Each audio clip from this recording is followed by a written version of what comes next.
ফারুক ভাই নীলফামারীতে কেমন লোক, ফারুক ভাই এই সমাজে কেমন লোক, ফারুক ভাই এই আসনে কেমন লোক, ফারুক ভাই সবার কাছে কেমন লোক, ফারুক ভাই যেহেতু ভালো লোক, জয়ের মালা এইবার তারি হোক, জয়ের মালা এইবার তারি হোক। স্বাধীনতার অর্ধশতক পার হয়েছে ভাই, কত কিছু দেখলাম, দেশে শান্তির দেখা নাই।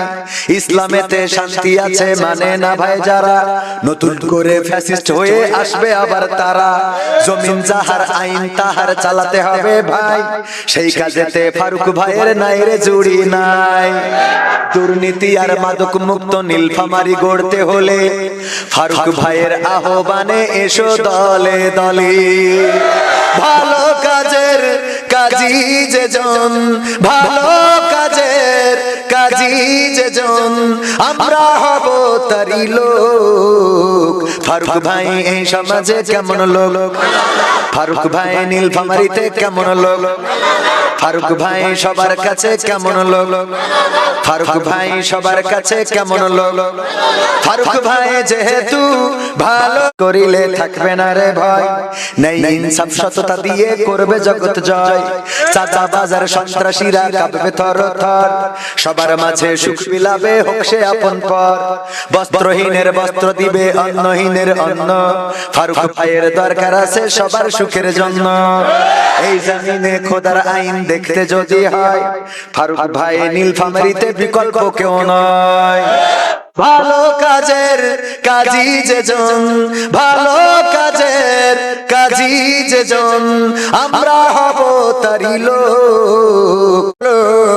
জয়ের মালা এইবার তারি হোক, জয়ের মালা এইবার তারি হোক, জয়ের মালা এইবার তারি হোক।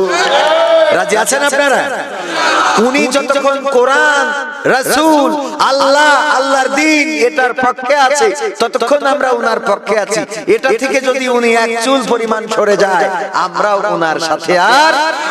অনেকেই মনে করে হুজুর এসেছে মনে হয় জামাতের কথা বলবে, হুজুর এসেছে মনে হয় চরমনায়ের কথা বলবে, হুজুর এসেছে মনে হয় হেফাজতের কথা বলবে, তাবলীগের কথা বলবে। না, হুজুর এসেছে ইসলামের কথা বলবে। বলেন ঠিক কিনা? যদি ইসলামের জন্য বিএনপির কোন নেতা কাজ করে, সেই নেতার সাথে আমাদের চলতে কোনো আপত্তি আছে? যদি ইসলামের জন্য আওয়ামী লীগের কোন নেতা কাজ করে, সেই নেতার সাথে একমত থেকে চলতে আমাদের কোনো আপত্তি নাই। ইসলাম কায়েমের জন্য যদি বামপন্থীরা জাসদ বাসদ ওরাও যদি এক হয়ে যায় আর বলে আল্লাহর জমিনে আল্লাহর দ্বীন প্রতিষ্ঠার জন্য আমরা সামনে দাঁড়িয়েছি, তাইলে তাদের সাথে চলতে আমাদের কোনো আপত্তি নাই।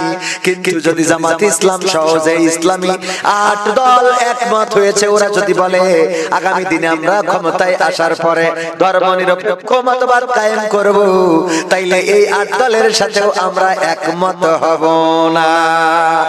ঠিক না বেঠে? এবার আসুন, আমি আসার পরে বললাম হুজুর ইসলামের রাজনীতি আছে, কোরআনের রাজনীতি আছে, এই ব্যাপারে এই অঞ্চলের মানুষ মানতে চায় না। কোরআনে যে রাজনীতি আছে মানতে চায় না। আমি বললাম কোরআনের রাজনীতি নাই অথবা আছে, এটা যে মানতে চায় না, সে যেটা আছে সেটা অন্তত মানুক। নামাজ কোরআনে আছে না নাই? রোজা কোরআনে আছে না নাই? হজ কোরআনে আছে না নাই? যাকাত কোরআনে আছে না নাই? এইগুলো আগে করে কিনা দেখবেন। যদি থার্মোমিটারে মেপে দেখেন এইগুলো করে না, তাইলে বুঝবেন এর শত্রুতা আসলে এইটা না, এর শত্রুতা মূলত এই ইসলাম এবং ইসলামী মূল্যবোধে বিশ্বাসীদের নিয়ে। বলেন ঠিক কিনা? এমন কিছু লোক আছে যারা এগুলো করে না। আর বিশেষ করে এখন নতুন করে একটা স্লোগান চালু হয়েছে, জান্নাতের টিকিট। কিসের টিকিট? প্রতি বক্তৃতা কেন্দ্রীয় পর্যায়ের নেতারা পর্যন্ত জান্নাতের টিকিট। আমি আজ পর্যন্ত আমাদের অতিথি তো এখানে কথা বললেন, উনি কি একটা বারও বলেছেন যে আপনারা আমার ভোট দিলে জান্নাতের টিকিট পাবেন? বলেছে? বলে নাই তো। এই অপপ্রচার কেন? বরং উনিও জানেন না যে উনি জান্নাতে যাবেন কিনা। ডাক্তার শফিকুর রহমানও জানেন না উনি জান্নাতি হবেন কিনা। আমি কবির বিন সামাদ, আমার তো প্রথমে বাটাম টানবে জোয়াজ করি এত টাকা নিছিস কেন? মনে করছেন যে হুজুর এসেছে ও মনে হয় জান্নাতের দোতলায় বসে থাকতে, এত সহজ না। নীলফামারী আইসি যশোরতে দিন প্রচারের জন্য, আপনাদের মাথা খারাপ? জীবনে কোনোদিন আসলাম না, আজ আসলাম। কথা কয় না, টাকা খাওয়া এগুলা আছে তাই। তা না হলে আমি এর আগেও তো আরো 2-1 দিন আসতাম, আসিছি সত্য বলবো। তবে হ্যাঁ, আমাদের টাকা দিয়ে আবার খারাপ কাজ করাতে পারবেন না। বলবেন যে পরিমণির সাথে তাকে নাকি দিনটা হবে না, এত সোজা না। আপনি 5 কোটি টাকা দিলেও কথা কয় না। মানে ভালো কাজের সাথে আল্লাহ বলেছে রব্বানা আতিনা ফিদ দুনিয়া হাসানা ওয়া ফিল আখিরাতি হাসানা, দুনিয়া এবং আখিরাতের হাসানা আমার কাছে কল্যাণ, আমার কাছে চাও দুনিয়া এবং আখিরাতের কল্যাণ। তো এখানে কথা বলছি আল্লাহ চাইলে এটা আখিরাতে আমাকে দিতেও পারে, আর দুনিয়ায় কিছু টাকা পয়সা তো অলরেডি পাইছি, বুঝলেন?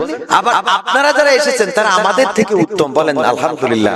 আপনারা যারা এসেছেন তারা কিন্তু এখানে টাকার লোভে খাওয়ার লোভে আসেন নাই, এসেছেন কাকে পাওয়ার জন্য? আল্লাহকে পাওয়ার জন্য। এই জন্য আপনারা, আমি যদি চলেও যাই তাও আপনারা বসে থাকবেন, কারণ আপনারাই তো আজকে আল্লাহর মেহমান, বুঝলেন? আমি চলে যাব তাও আপনাদের বসে থাকতে হবে, কারণ আপনারা কার মেহমান? আল্লাহর মেহমান। যে কথা বলছিলাম, যারা বলে কোরআনে রাজনীতি নেই, ওরা কি বুঝে বলে? বলেন, অধিকাংশ কোরআন পড়তেও পারে না। আপনি তার এই কোরআন শরীফটা দেবেন আর পিছনে একটা বোম ধরবেন, ধরি বলবেন না পড়তে পারলে বাঁচতে হবে। ও বোম বাঁচতে হচ্ছে শিকার, কিন্তু কোরআনের একটা লাইন পড়ে শোনাতে পারবে না, আছে না নাই? ওরা কেমন? ওরা হলো শিখানো বুলি বলে, ওই যে শিখাইছে জান্নাতের টিকিট, শিখাইছে কোরআনের রাজনীতি নেই, ইসলামের রাজনীতি নেই। এটা হলো আমাদের অতিথি জনাব আল ফারুক সাহেব, আমাদের, হ্যাঁ তাই তো, আল ফারুক সাহেব। উনি মনে করেন ব্যবসা করেন নীলফামারীতে, দোকানে অনেক ভিড় হয়, তো এই ভিড় সামাল দেওয়ার জন্য বুদ্ধি আছে তো, কর্মচারী না রেখে একটা ময়না পাখি কিনেছে, পাখিরে শিখাইছে লাইন দাও এক এক করে আসো, লাইন দাও, কথা কয় না, এক এক করে আসো। পাখি যখনই লোকের ভিড় হয়ে যায় তখন বলে লাইন দাও এক এক করে আসো, লাইন দাও এক এক করে আসো, লাইন দাও এক এক করে আসো। মানে এটা পাখির শিখান, বুঝেন? ময়না পাখি বলতে পারবে কিনা? পারবে তো? পাখিরে কত কি শিখায়, মানুষ ছেড়ে দিচ্ছে উড়ে আবার ঘুরে তার কাঁধের উপরে আসতেছে না? তো এই মায়ে ময়নারে শিখায় খাঁচার মধ্যে রেখে দেয়, যখন লোকের ভিড় হয় দোকানে লাইন দেওয়া করে। ঈদের সময় ওনার দোকানে সিমাই ছিল, সেই সিমাই ধরেন, এটা উদাহরণ, আবার কেউ জন্য বলেন না যে আমাদের প্রার্থী সিমাই বিক্রি করে ডেট এক্সপায়ার। তো ডেট এক্সপায়ার সিমাই বিক্রি করার পরে ওইটা খাওয়ার পরে মানুষের পেটে ডিস্টার্ব হয় না? পেটে ডিস্টার্ব হয়েছে, পরের দিন লোকজন সব একযোগে এসেছে, এই কেমন সময় বিক্রি করেছেন আপনি, হুজুর মানুষ, আমাদের সবার পেট খারাপ করেছে, এই নিয়ে একটু কথা মারামারি শুরু হয়ে গেছে। ধরেন যে গণদোলাই ময়না পাখি ছিল খাঁচার মধ্যে, বলছে লাইন দাও এক এক করে আইসো, লাইন দাও এক এক করে আইসো, লাইন দাও। আচ্ছা, যদি ওই ময়নার কথা শুনে লাইন দিয়ে এক এক করে আসে, তাহলে আমাদের প্রার্থীর ভোট পর্যন্ত যাওয়া সম্ভব হবে? দাড়ি পাল্লা কবরের উপরে ঠেঙাইতে আসতে হবে না? কথা কয় না, ঠিক না? ঠিক। কারণ কি? কারণ এই ময়নারে শিখাইছে লাইন দাও এক এক করে আসো। ও আসলে বুঝে বলে না, তো ও জানেই না যে এটার মানেটা কি। কথা বোঝেননি মনে হয়? ময়না যদি বুঝতো যে এটার মানে হলো লাইন দিয়ে এক এক করে আসবে, তাইলে অন্তত মারির দিন বলতো এই কথা। মারির দিন কিছু বলুক আর না বলুক চুপ থাকতে, যা করে করুক, আমি চুপচাপ থাকি। এই যে যারা, এরা হলো সবাই পুষা ময়না পাখির মতো, ওরা না জানে ইসলাম, না জানে কোরআন, না জানে হাদিস। ওদের ওই শিখাইতেছে যে বলবা ইসলামের রাজনীতি নেই, ওইটা বলে ও শিখাই। ও যদি বলেন যে বাবা এই কোরআনের রাজনীতি নেই, কোন জায়গায় দেখা যায়, কয় ও আমি পড়তে পারি, আছে না? আর একটা উদাহরণ দিলে আরো সহজে বুঝবে।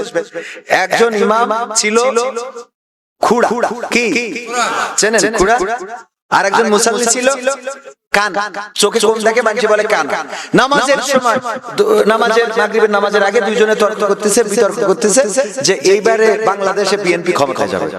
ইমাম বলছে না, যেভাবে মনে হচ্ছে হুজুররাই ক্ষমতায় যাবে। ও বলছে না বিএনপি, না হুজুর, না বিএনপি, না হুজুর। এই তর্ক করতে করতে মাগরিবের আজান, ইমাম বলছে যে কানা সাহেব আর তর্ক করি লাভ নেই, চলো নামাজ পড়ে আসি। মসজিদে নামাজ পড়তে গেছে, ইমাম সাহেব নামাজের মধ্যে তেলাওয়াত করতেছে, ওয়া কানা মিনাল কাফিরিন। কানা বলছে হুজুর আমি একটু বিএনপির পক্ষ নিলাম বলি আমি কানা কাফির হয়ে গেলাম আজকে, আর তাও নামাজের মধ্যে দিয়ে বলবেন আপনি? এইটা কেমন? সামান্য আমরা একই সাথে একই জামাতে নামাজ পড়ি। আজকে আমিও তো যে বিএনপি করি তা না, বলছি বিএনপির ভাব ভালো, আর এর জন্য আপনি নামাজ দিও কানা মিনাল কাফিরিন। হুজুর আজকে মাফ করে দিলাম, এইবার কোনদিন যদি আপনি বলেন তাহলে ওই দিন হবে। এরপরে যেদিন আবার ইমাম সাহেব তেলাওয়াত করতেছে নামাজে, আরেকদিন ওয়া কানা মিনাল কাফিরিন, কানা বলছে হুজুর আজকে আর মাফ নেই, কারণ আপনি আগের দিন বলেছেন আমি ছেড়ে দিচ্ছি। আপনার পাওয়ার আছে পড়ার, কিন্তু আমার লুকমা দেওয়ার অধিকার আছে। আমি আজকে লুকমা দিচ্ছি, এক ধানের শীষ বিএনপি নিয়ে আর কয়দিন আমার কাফের বানাবেন? আল্লাহু আকবার ওয়া কুড়া মিনাল ফাসিকিন। আমি কানা কাফের হইলে আপনি কুড়া ফাসিক। ও কি কুরআন বুঝেছে? এদের সাথে তর্ক করা যাবে না, কারণ যে বোঝে তার সাথে তর্ক করা যায়, যে বোঝে না তার সাথে কিসের তর্ক? বরং তাকে বলতে হবে যেটা বোঝো সেটা করো। দুনিয়ার পরে শেষ নয়, আখিরাত বলে আছে না নাই?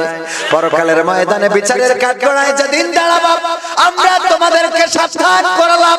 ওই যে ঘুঘু ধরার ফাঁদ আছে না নাই?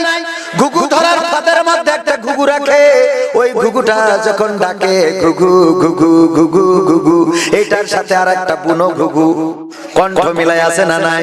তার মানে এই ঘুঘু বলে আমি তোমায় ভালোবাসি, ওই ঘুঘু বলে আমিও তোমার প্রেমে পাগল।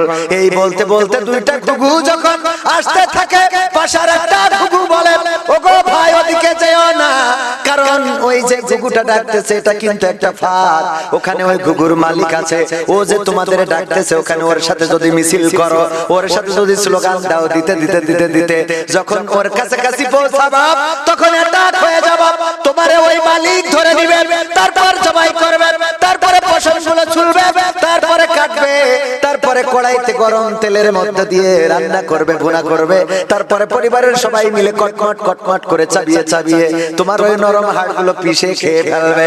বলতেছে তুমি আমার বাধা দিও না, আমার নেতা যেখানে আমরাই আছি সেখানে, আমার নেতা এগিয়ে চলো আমরাই আছি তোমার সাথে, ওগো নেতা ভয় নাই, রাজপথ ছাড়ি নাই।